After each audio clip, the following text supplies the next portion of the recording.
योगी के एक और एक्शन की खबर आपको बताते हैं। आजम की बात हो गई, अब अतीक के बेटे से ओवैसी का नेता मिलने पहुंचे थे उस दिन। दूसरी तरफ तस्वीर आई थी कि अतीक के बेटे उमर को जब जेल से ले जाया जा रहा था तो उनके काफिले में लगभग 2 दर्जन गाड़ियां थी जो ट्रैफिक नियम तोड़ रही थी। उसकी एक तस्वीर देखिए।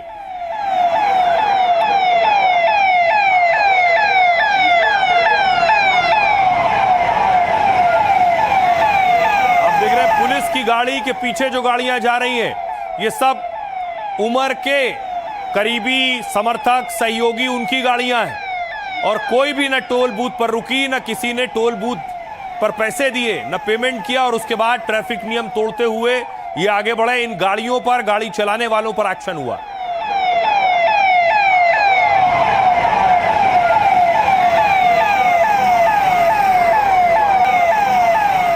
अब देखिए, जो गाड़ियां इस तरह से चल रही थी नियम तोड़ते हुए, उनकी जब्ती हुई है।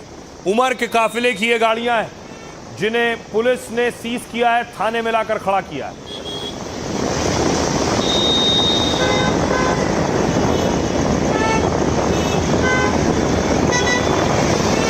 अलग अलग गाड़ियां आप देख रहे हैं, ये महिंद्रा की गाड़ी है, थार इसमें शामिल है।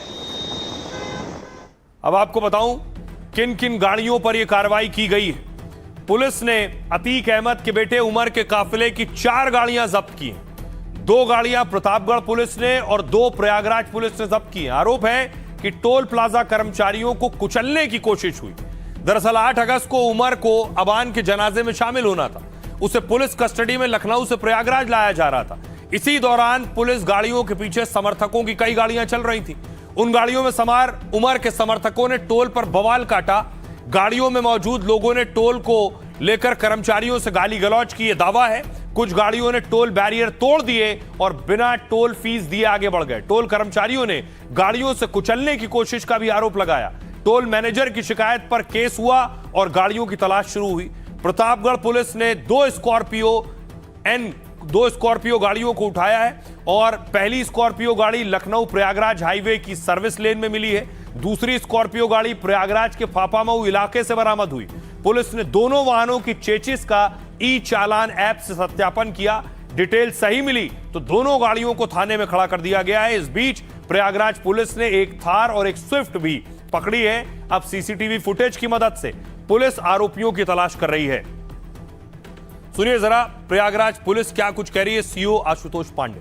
उमर अहमद लखनऊ से प्रयागराज की ओर जाते समय उसके पीछे चल रहे वाहनों में सवार व्यक्तियों द्वारा टोल कर्मियों के साथ गाली गलौज एवं धमकी देते हुए बैरियर तोड़कर कर्मचारियों के ऊपर वाहन चढ़ाने का प्रयास किया गया था। इस प्रकरण में थाना हाथीगवां पर मुकदमा अपराध संख्या 166/2026 सुसंगत धाराओं में पंजीकृत किया गया था। इस संबंध में आज 2 वाहनों को थाना हाथीगवां पुलिस द्वारा सीज किया गया है एवं अभियुक्तों की तलाश की जा रही है। शीघ्र सबकी गिरफ्तारी कर अगली विधिक कार्रवाई की जाएगी। और आइए खबरों में आगे बढ़ते हैं। एक और बड़ी खबर जो आपके लिए जरूरी है।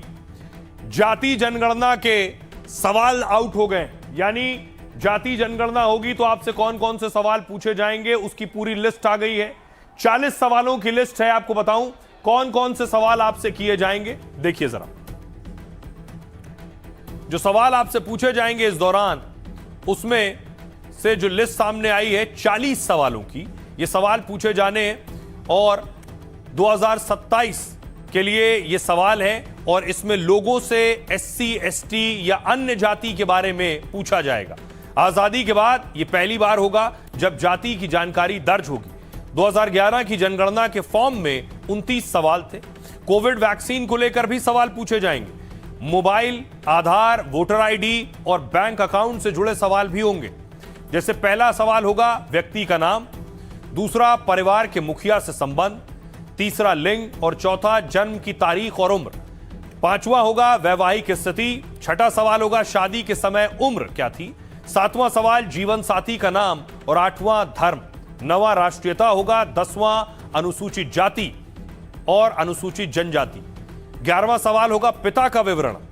12वें नंबर पर सवाल है माता का विवरण। 13 विकलांगता और 14वां सवाल है मातृभाषा और अन्य ज्ञात भाषाएं। 15वां सवाल जाति जनगणना में पूछा जाएगा साक्षरता और डिजिटल साक्षरता की स्थिति। 16वां सवाल, शिक्षण संस्थान में उपस्थिति की स्थिति, प्राप्त उच्चतम शिक्षा का स्तर और स्ट्रीम विषय, पिछले वर्ष के दौरान कभी काम किया है, आर्थिक गतिविधि, पेशा, उद्योग, व्यापार या सेवा का प्रकार, कामगार का वर्ग, गैर आर्थिक गतिविधि। 24वां सवाल जो होगा, काम की तलाश या काम के लिए उपलब्ध। 25वां सवाल, काम की जगह तक आना जाना कैसे होता है, जन्म स्थान क्या है, पिछली बार रहने की जगह क्या थी, माइग्रेशन यानी एक जगह से दूसरी जगह बसने का कारण क्या है, पिछली बार माइग्रेशन के बाद से इस गांव या इस शहर में रहने की अवधि कितनी है, स्थायी आवासीय पता, और अभी जीवित बच्चों की संख्या, अब तक जीवित पैदा हुए बच्चों की कुल संख्या, पिछले एक साल में जीवित पैदा हुए बच्चों की संख्या क्या है, कोविड-19 टीकाकरण की जगह यानी कहां वैक्सीनेशन कराया था, बैंक खातों की कुल संख्या, मोबाइल नंबर अगर उपलब्ध हो, आधार नंबर अगर हो, वोटर आईडी नंबर अगर मौजूद हो, पासपोर्ट नंबर अगर भारतीय पासपोर्ट हो, ड्राइविंग लाइसेंस की उपलब्धता। ये सारे सवालों की लिस्ट है, लेकिन इन सवालों की लिस्ट पर बवाल शुरू हुआ, सियासत शुरू हुई और पूछा गया कि आखिर जाति वाला सवाल क्यों पूछा जा रहा है। यह भी सवाल हुआ। गिरिराज सिंह ने कहा, राहुल गांधी जी आप अब कभी कुर्ते पर भी कभी कोट पर जनेऊ पहनते हैं, आपके दादा फिरोज, दादी इंदिरा, अब तक आपको जाति बताना पड़ेगा, इसलिए आपको डर है कि कहीं आपके कई और राज खुलने वाले हैं, और अगर राज खुला तो हो सकता है आप देश छोड़कर भी भाग जाएं। जयराम रमेश ने कहा, इस मुद्दे पर राजनीतिक दलों के साथ कोई चर्चा नहीं की गई, इसमें जातियों की पूर्व निर्धारित सूची शामिल नहीं की गई, जिसकी वजह से केंद्र सरकार की मंशा पर संदेह पैदा होता है। विजय विट्टीवार नेता ने कहा, कांग्रेस नेता ने, हम ओबीसी के लिए जाति आधारित जनगणना की मांग करते हैं, सरकार ओबीसी के लिए जाति आधारित जनगणना नहीं कराना चाहती, बार बार आश्वासन दिए जाते हैं लेकिन फैसले के वक्त अनदेखी होती है, ओबीसी के लिए अलग कॉलम शामिल नहीं किया जाना गंभीर मामला है। सुप्रिया सुले ने कहा, जाति का ब्यौरा ही हमारी मांग थी जो पूरी हो रही है, लेकिन यह समझ में नहीं आया कि कोविड को लेकर सवाल क्यों है इसमें। सुनिए क्या कह रहे हैं इस पर सियासतदान। आप राहुल गांधी क्या जवाब दोगे? जात तो बताना पड़ेगा ना, अब तो जातियां बताना पड़ेगा, इसलिए कहीं डर है, आपके कई और राज खुलने वाले हैं, कहीं पहले न तुम देश से भाग जाओ, अभी तो केवल फ्रस्ट्रेशन में हो, आने वाले दिन में आप कहां रहोगे ये चाणक्य नीति देखना। मेरे ख्याल से कास्ट सेंसस का डिटेल्स ही हमारी मांग थी, तो वो मांग पूरी हो रही है और सब जगह हमें अभी तो नहीं दिख रहा है, एक ही राज्य का सुनने में और पढ़ने में आया है। महाराष्ट्र में भी अभी तक तो वो नहीं पहुंचा है, लेकिन जब आएगा तो कलेक्टर से हम पूरी मांग करेंगे कि इसकी डिटेल में हमें समझा दीजिए कि कैसे हो रहा है। संविधान। और आइए खबरों में आगे बढ़ते हैं। आज की एक और बड़ी खबर, अगर आपका बच्चा स्कूल जाता है तो यह खबर आपके लिए, और स्कूल की कैंटीन में कुछ खाता है, स्कूल में पेटीज खाने से मौत, क्या यह खाना सुरक्षित है? यह तस्वीर आप देख रहे हैं प्रिंस सोनी की, जिस बच्चे की मौत हो गई। दावा है पेटीज खाने से ऐसा हुआ, बेशक जांच के बाद तस्वीर साफ होगी। तस्वीर अगली मैं आपको दिखाऊं, देख रहे हैं ये तस्वीर जो आप देख रहे हैं, पेटीज खाने के बाद तबीयत बिगड़ी और देखिए बच्चा भागकर पहुंचा है और बच्चे को वोमिटिंग आना शुरू हुई।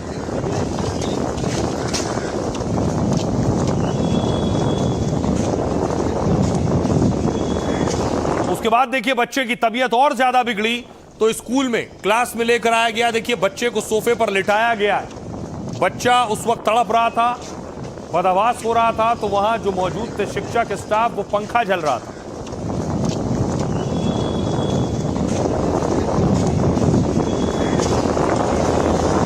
उसके बाद देखिए परिवार का रो रो कर बुरा हाल है। परिवार सवाल पूछ रहा है कि बच्चे ने ऐसा क्या खाया, कैंटीन में ऐसी कैसी पेटीज थी जिससे बच्चे की मौत हो गई। मेरा प्रिंस है, बताओ, मेरे 17 साल मैंने सींचा उस बच्चे को, इन्होंने 7 मिनट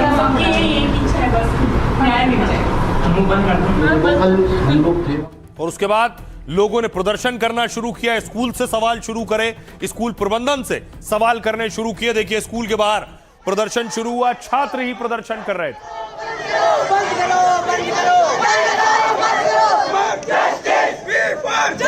एक और बड़ी खबर है, मेलोनी पर हंसे और फंसे राहुल गांधी। राहुल गांधी का एक वीडियो कल सामने आया। एक प्रोग्राम में थे राहुल गांधी, जहां बोलते बोलते वो प्रधानमंत्री मोदी की विदेश नीति का मजाक उड़ाने लगे और फिर बात मेलोनी तक चली गई। से इनके दिमाग में घुस गया, अब अजीब चीजें घुस जाती है, बट इनके माइंड में घुस गया कि foreign policy is this.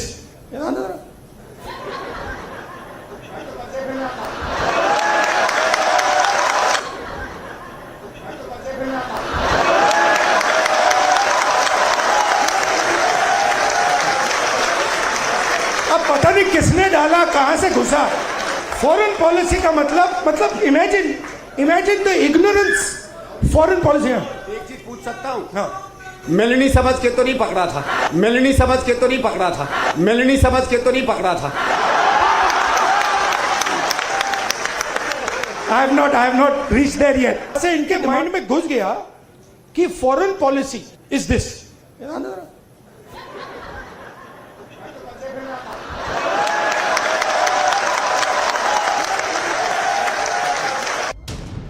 Rahul Gandhi action में थे और संदीप दीक्षित राहुल के एक्शन पर गदगद थे।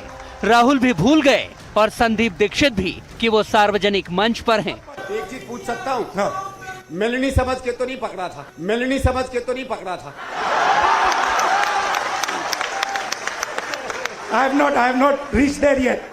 संदीप दीक्षित के आउट ऑफ पॉलिटिक्स बयान ने राहुल गांधी की हंसी, उनके हाव भाव, उनके भाव भंगिमाएं और उनके अंदाज के साथ जब कॉकटेल बनाया तो बवाल मच गया।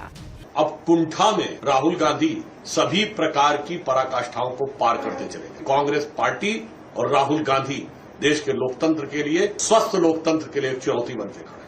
मंच सियासी था, लेकिन राहुल गांधी और उनके कुनबे ने उसमें जो कूटनीति का तड़का लगाने की कोशिश की, उससे इटली भी नाराज हो गया। तब विदेश मंत्रालय को भी सामने आना पड़ा। दो देशों के बीच में मित्रता की बात है, रिश्तों की बात है, उसको एक आदरपूर्ण उसको एक दायरे में रखना जरूरी होता है। सियासत में एक दूसरे की आलोचना तो ठीक है, लेकिन ये सोचना होगा कि देश की छवि को नुकसान पहुंचाने वाली आलोचना कहां तक जायज है। I have not reached there yet. अब देखिए जरा, इस पर बीजेपी हमलावर है। राहुल गांधी ने जो बर्ताव किया, बीजेपी का कहना है यह अभद्रता है। बीजेपी क्या सवाल उठा रही, देखिए राहुल गांधी क्या कर रहे थे। राहुल गांधी ने विदेश नीति को लेकर मोदी सरकार को घेरा। एक कार्यक्रम में पीएम मोदी की विदेश यात्राओं का जिक्र किया। राहुल ने मोदी के दूसरे नेताओं से गले मिलने का मजाक उड़ाया। राहुल ने कहा, पता नहीं इनके दिमाग में कहां से घुस गया है, मोदी जी को लगता है विदेश नीति का यही मतलब है। इसके बाद राहुल ने संदीप दीक्षित को गले लगा लिया और कुछ देर बाद संदीप दीक्षित ने राहुल को टोका। संदीप दीक्षित ने राहुल से पूछा, कहीं मेलोनी समझकर तो नहीं पकड़ा। इस पर राहुल ने हंसते हुए कहा, नहीं, मैं अभी तक वहां नहीं पहुंचा हूं। इस पर जेपी नड्डा ने कहा, राहुल की विदेश नीति का मजाक उड़ाने पर बीजेपी ने चौतरफा हमला बोला। केंद्रीय मंत्री जेपी नड्डा ने कहा, ऐसा विपक्ष का नेता देखना ही बाकी रह गया था। यह देश के लोकतंत्र का दुर्भाग्य है। कांग्रेस के लिए भी इससे दुख का विषय क्या होगा। उन्हें राहुल गांधी को अपना नेता मानना पड़ रहा है। विदेश नीति पर राहुल की मिमिक्री पर राजनाथ ने घेरा। राहुल ने जो बयान दिया वो छोटी सोच वाली है और निंदनीय है। मैंने विपक्ष के किसी भी नेता का ऐसा अभद्र, अकल्पनीय व्यवहार नहीं देखा है। राहुल ने विपक्ष के नेता के पद की गरिमा को तार तार कर दिया है। गांधी उपनाम वाला कोई व्यक्ति इतनी शर्मनाक बात कैसे कह सकता है। बीजेपी सांसद निशिकांत दुबे ने भी राहुल पर हमला बोला। क्या आपको लगता है कि राहुल गांधी जी की मानसिक स्थिति ठीक है? झारखंड के रांची में कांके इनके लिए ठीक जगह है। केंद्रीय शिक्षा मंत्री प्रहलाद जोशी ने कहा कि राहुल, आखिर आप कब बड़े होंगे? भारत चलाने के लिए परिपक्व नेतृत्व चाहिए, न कि बचकानी नौटंकी। असम के सीएम हिमंता बिस्वा शर्मा ने कहा, सारी हदें पार हो गई। कांग्रेस के वंशवादी नेतृत्व ने शालीनता की सारी हदें पार कर दी हैं। एक महिला राष्ट्र अध्यक्ष को लेकर आपत्तिजनक टिप्पणी की गई है। सुनिए इस पर सियासतदान क्या कह रहे हैं। इनका पता नहीं कहां से इनके दिमाग में घुस गया, अब अजीब चीजें घुस जाती है, बट इनके माइंड में घुस गया कि फॉरेन पॉलिसी इज दिस।